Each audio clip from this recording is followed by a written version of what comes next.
and welcome to another episode with the Autistic Angler.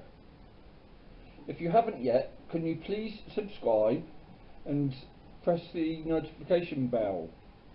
Thank you. And today it's another rig making video.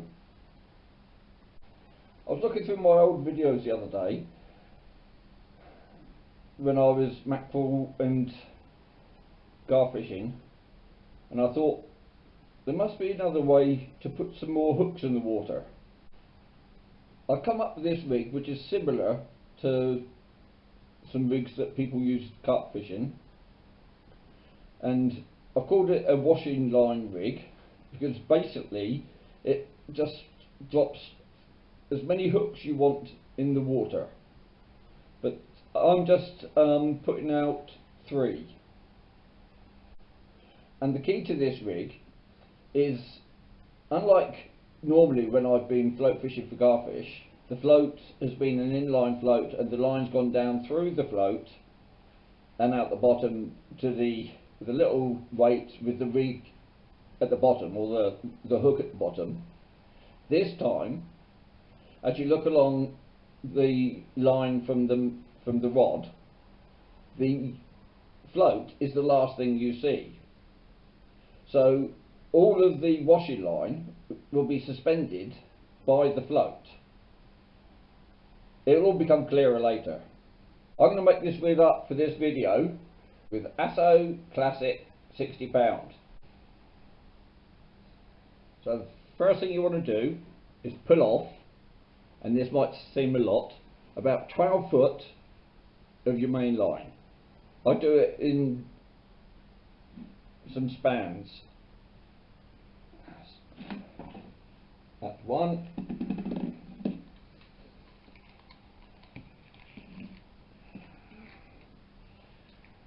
That's 2. And a little bit more. And cut it off. This will all become clearer soon.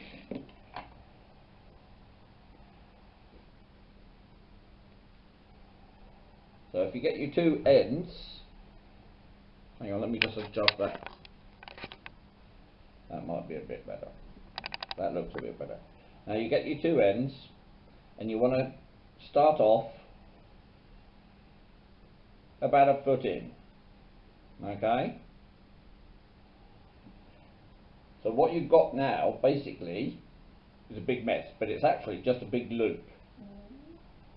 So we put that loop out the way for the minute.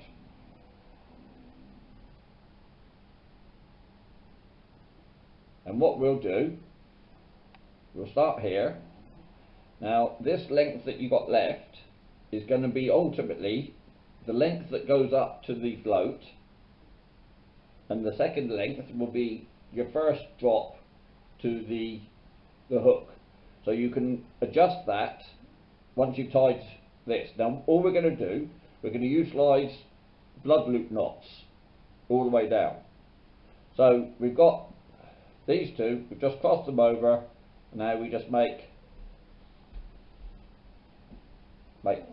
lots of turns, something like 6 turns, but because of the big loop we've got, don't make your hole too small. So now you want to grab that big loop and bring it through. This looks very messy, but it all works. And put it through, and holding all the rest in your teeth, just start putting the 2 lines, and there you have. All you've done there is tie a blood loop with a bloody great big long loop. So you moisten that and pull it as tight as you like. This you have to pull tight, because the casting power, well, it's not exactly been casting power with a float, but the casting will go through that knot.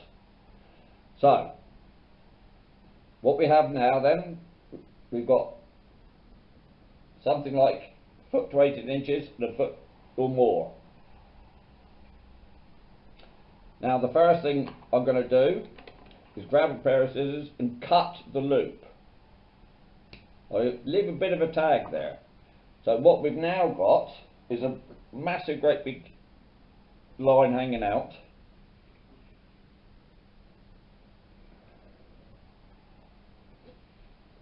And I think you can already maybe see what's going to happen here. So on this long line, this is where we're going to tie some blood loops and drop off the hooks. So it works really well if you tie your first loop something like 35 centimeters, but then make sure your loop is going to be half of that, so that's 15 centimeters, so that you end up with a shorter drop than you've got the space between the two hooks, so that you don't tangle. So to summarise again, so we're coming along this first blood loop, which is no longer a loop, and we're going to tie another loop, and that wants to be about 30 centimeters. Bring it round, tie your blood loop,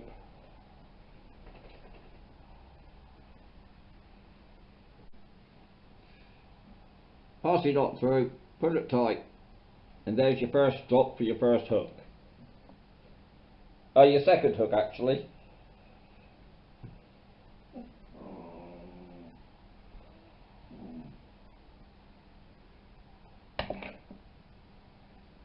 So pull it tight,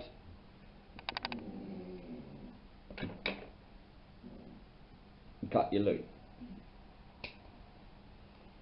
So now we're going to come along, so that's two drops we got. Now we come along similar, excuse the dog making a noise, to the last one.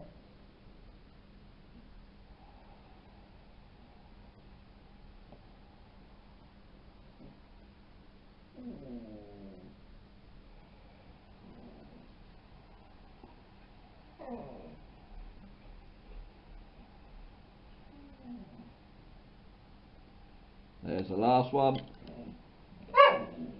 Yes, thank you, Phoebe. Pull that tight. Cut the loop. This last length is going to be what's going to go to your main line, and again you need it to be longer than the drop we just made, and that's going to work out just about right.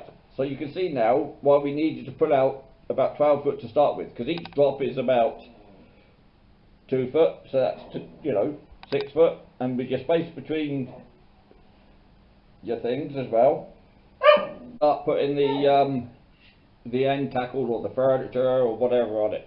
So there's your first one, comes down, there's your first drop, and the second drop, so you can end up with 3 hooks. Right, so let's start off by putting a swivel on the end that's going to go and join the main line, or you can put a link, it's up to you, but it all depends how you're going to attach your main line to this rig.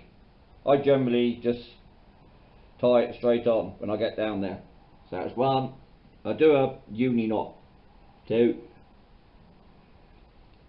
3, oh, 3, 4,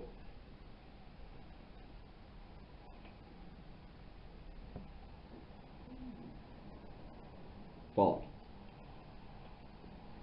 And like I said, this the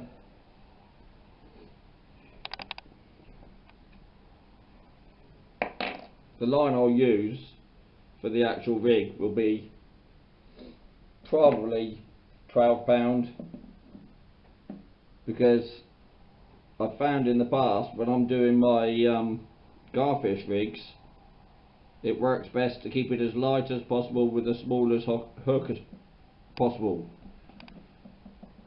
So here we go, cinch that down,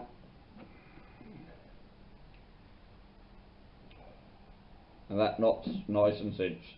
Trim off the tag, and there you go. So that's going to your main line. We'll go straight down the other end back to where the the float's going to go. You decide now the length you want your first hook to be. I like going something like 12 to 18 inches both sides, so a total of about 3 foot, because the garfish are basically surface feeders, and you often see them swimming around near the surface anyway. But I've always thought it's strange that you put one slither of fish out and you wait for one fish to come along and eat that one slither. Then my mind got going to mackerel feathers, thinking, well, you always put out more than one feather, so why can't we put more than one hook out with a float to get the gar? So that's the whole raison d'etre, as they taught me at school. Blooming French. Right, so that's the brain's gone swivel on the end that's basically the T on the side. So we come straight down. Let's do this way. So there's the swivel. Now we come straight down. See, it's so difficult with the camera. Straight down. There's the first loop. Come straight down, straight down, straight down, straight down. And that's where we'll put our first hook.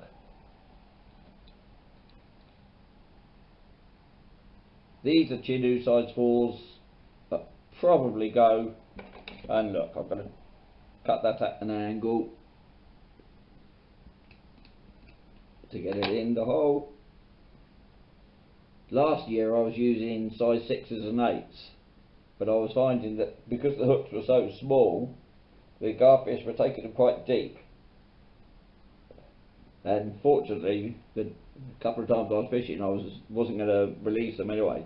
But if you want to release them, you don't have too small a hook. Everybody says you've got to have small hooks, but if they're too small, they'll take them right down.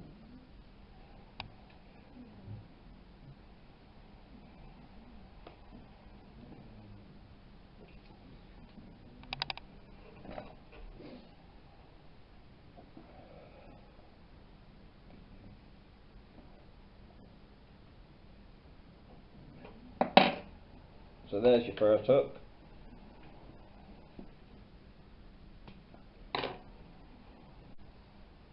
And when you're tying the next hook on, make sure that the drop to the hook is shorter than the length to the next drop. I've tried this rig out during the winter and I found that it casts absolutely fine. But I'll come to casting in a minute because I've got something else I want to show you.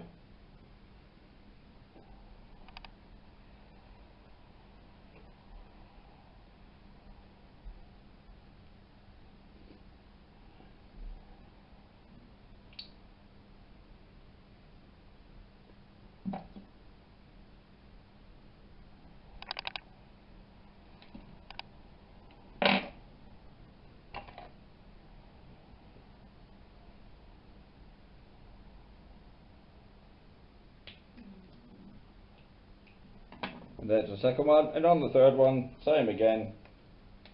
Make sure your drop to your hook isn't as long as the length to the next drops. And there we have it, that's the last hook on. So let's go from this end this time. So that's going up to your main line. So you're coming along, and there's the first drop. Yeah, I know it's all caught up, but it's... And there's your first drop. Yeah. And then we come along, here's our second drop. And we come along, and obviously the third drop, there, we'll have the float at the end. So obviously, the weight's going to be here at the end of the washing line. So for casting, the washing line won't tangle, but the float doesn't glide perfectly. Right, let's bring the float in now. Now the float is just an inline float. Use whatever you normally use, with whatever weight you normally use. This one that I've just been trialling, I've just chucked a small bit of lead on there just to cock the float. Then down at the bottom you've got a bead, and I've gone to a clip. Now that's only to clip onto our swivel that we had at the end of the washing line. I would ordinarily say don't put too much here, because they're visual feeders and I do worry about having too much here. But just for the trials that I've been doing with this rig, I've used a clip. When I come to do it for live, I might just tie the hook, the swivel straight on to the length with the float on. So now this is where it gets interesting. So at the other end, this is a nothing end. This just sits here at the top of the water. So it sits like that with the weight underneath and the whole washing rig hanging out beyond it. So on the top you could just finish that with a knot, you could finish that with anything. But what's this? What I do, I've chucked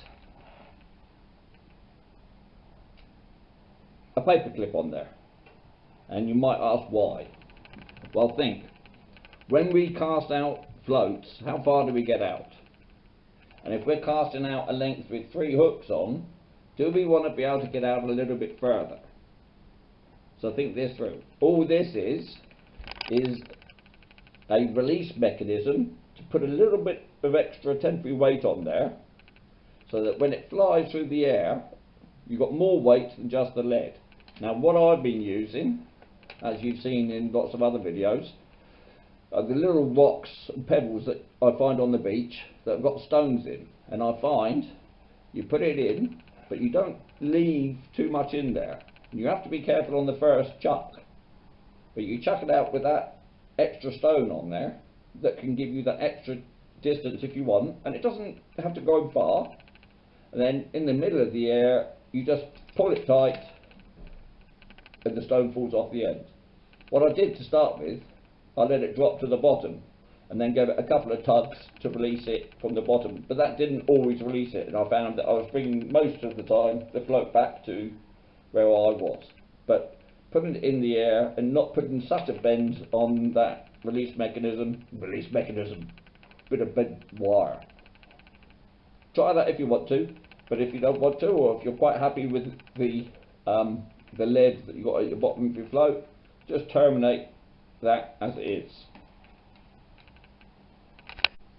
So in summary, washing line rig, float down to your first hook, and about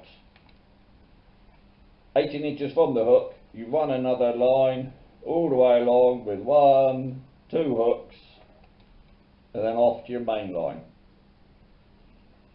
It looks like it's going to fit brilliantly, and obviously I thought I'd just put it up now so that anybody who wants to try and make one before the summer comes in, you can do. Let me know what you think, and let me know if you catch anything on it. That's me done.